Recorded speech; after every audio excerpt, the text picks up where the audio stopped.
Any other final thoughts on? We should probably do some LCS playoff predictions because you guys only have a couple of weeks of play left. It seems like most people think like Cloud9 or Team Liquid are going to be the strongest teams going in, and for me, it's a bit of a hard read because Team Liquid seems more like they have, I would say, better fundamentals. Yeah. The thing about Cloud9 is their individual player capacity, and what's different about Cloud9.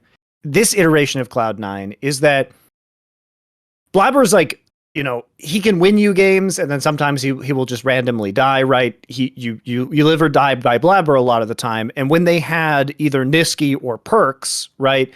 Perks at least provided, I would say, a little bit more of the kind of veteran carry potential. Nisqy was basically helping out with Blabber. But they haven't had the same kind of top laner because while Fudge did very well, he's probably the best player internationally when C9 was competing. Summit is obviously on another level even than that. And while we might say Fudge is a learning mid laner, he's playing a more supportive, I would say, mid style. It feels like if Blabber has a bad game, other people can pick up the slack. And if Summit has a bad game, like we saw his Gwen game was a little bit rough, right? But other players can pop off on this roster. So this is the first iteration of C9 where I felt confident that one good player can have a questionable game, but the other good players on the roster will just hard carry, which wasn't even true necessarily in the Perks era either, right? So it feels like this is a team that can legitimately take the title when a lot of people were saying, Team Liquid with Core JJ back is definitely the best team in this league, especially with LS and kind of his bag of tricks not really there to help out C9 anymore. I mean, it's like, I don't know, it's like, for me, it's like when I look at C9 player, it's like, sometimes my calculation for the team is like, sometimes I just try to think about how LP they are in Korean solo queue. Because in Korean solo queue, it's the funny thing is that people are doing right stuff at the moment. So it's like, let's say you like 5 players are 1,000 LP, and then against like 600 LP. This five 1,000 LP people are gonna shit on this like 600 for sure. Like literally, the combined LP, like if you have like 200 LP more, you're gonna win. I don't know why that happened, but it's like literally this happened every game in Korea. So when I look at the C9, it's like Summit and Berserker. It's like they are like really top high rank. It's like let's say more than 1,000 LP. And then when I was in Korea, the Winston was like 700-ish. It was 700. I think Blubber also got challenged at some point. I think Fudge, I don't know about him. It's like, let's say I put him like 500 Grandmaster. But when you look at Team Liquid, I'm not sure. It's like Team Liquid in Korea solo queue gonna be that much really high, like C9. It's like I think they still gonna get challenger, but not higher as the C9. So I feel like if Team Liquid combined LP is like 4,000, I feel like C9 is like 5,000. So it's gonna be something happen, but like in the end, I think C9 gonna win by team fight or some random stuff. I think they just like individually better. That's what I think, because it's like Berserker, I don't know how he communicate, but like I watch his game, he just do the right thing in team fight. It's like you're gonna expect Berserker gonna fully damage in. You're not gonna be like, oh, this guy gonna just like run away for just to be safe or something. Berserker gonna fully in, gonna just flash in, gonna killing people. And I think that's what I think. It's like Summit gonna try to, even though he's losing, like let's say he's losing top 1v1, he gonna still try to outplay. It's like that's kind of really different feeling from other players.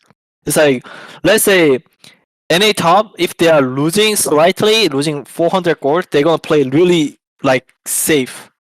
But Summit will just like try to win the game to like by dodging skill and then hit one more. It's something like that. So I think in Korean solo queue that happens a lot. It's like sometimes when you watch Gumayoshi's stream, they lost first portrait, but Gumayoshi randomly outplay 1v3 or 2v4, and then the game just come back. But if you don't actually try that type of play, how are you gonna come back? So I think good player always down to the to take the fight, even though they are losing gold. But I think what I got from any players is like when they are losing even like 1k gold doesn't do anything. It's like 3 long sword. Maybe missing item may be different, but like if you just one shot enemy carries, you just win. Like the gold, like 10k gold, 20k gold doesn't matter if you have a good team fight. But I think C9 is more willing to take a fight because I think that's how they think about game. I think it's also all the players on that team have that mentality 100%. Yeah, it's like why. So I kind of question myself. It's like why you're doing good macro, why you try to crush bot right, why you try to do it, because you want to have more gold for better team fight. But what's the point? You are losing when you have more gold. Like so why you're doing even good macro?